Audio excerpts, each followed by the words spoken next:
Le président Michael Randénirine a quitté Madagascar ce lundi après-midi pour la France, accompagné de son épouse et de sa délégation. Il a précisé que ce déplacement n'a aucun lien avec sa récente visite en Russie, réaffirmant l'ouverture du pays à tous les partenaires utiles. Le président de la refondation sera reçu à l'Élysée ce mardi pour un déjeuner de travail avec le président français Emmanuel Macron. Les deux chefs d'État évoqueront l'appui de la France et des partenaires internationaux afin de répondre aux besoins de Madagascar, notamment ceux de la jeunesse, dans un contexte de refondation politique. Les conséquences des récents cyclones seront également abordés, Paris ayant déjà déployé des moyens militaires et acheminé de l'aide humanitaire vers les zones sinistrées.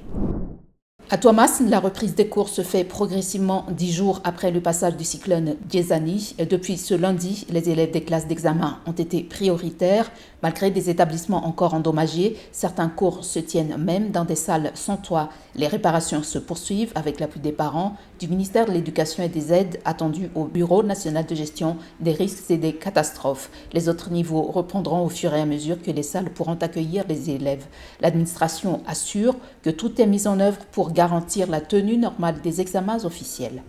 Le système des Nations Unies affirme rester mobilisé sur toute la durée de la crise post-cyclone à Tuamasn, de l'urgence à la reconstruction avec pour objectif de renforcer la résilience des populations, a indiqué son coordonnateur résident Antonin Ngororano. En visite avec le Premier ministre Ertala Marazonarvelu, les agences onusiennes dont l'Organisation mondiale de la santé, représentée par Laurent Moussango, ainsi que la Croix-Rouge avec Caroline De Wast, coordonne l'aide humanitaire et la relance des services essentiels. Un appel d'urgence de 67,8 millions de dollars a été lancé pour soutenir près de 486 000 sinistrés après les récents cyclones. Des travaux d'extension du port de Tuamasn se poursuivent malgré les dégâts causés par le passage du cyclone Giesani. Selon un communiqué publié lundi par la Société du port à gestion autonome de Tuamasn, SPAT, en collaboration avec ses partenaires et prestataires, la SPAT indique avoir sécurisé sans délai le chantier du projet d'extension du port. Aucun dommage n'a été relevé sur les ouvrages déjà réceptionnés, notamment le brise-lames, le TAC, les jetés et la route de connexion.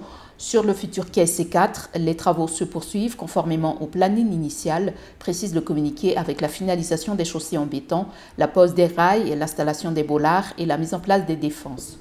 Corentin Martins prolonge son aventure avec les Barea pour une année. La signature du contrat a eu lieu samedi à Mamasn avec l'État qui paie 75% de son salaire et la Fédération malgache de football qui prend en charge les 25% restants. Selon le ministre de la Jeunesse et des Sports, le contrat pourra être renouvelé selon les résultats obtenus par l'équipe nationale malgache. Sa principale mission est de qualifier Madagascar à la prochaine Coupe d'Afrique des Nations en 2027. S'il réussit, le MJS, la FMF et le sélectionneur devraient alors se remettre sur la table des négociations pour discuter d'une nouvelle prolongation.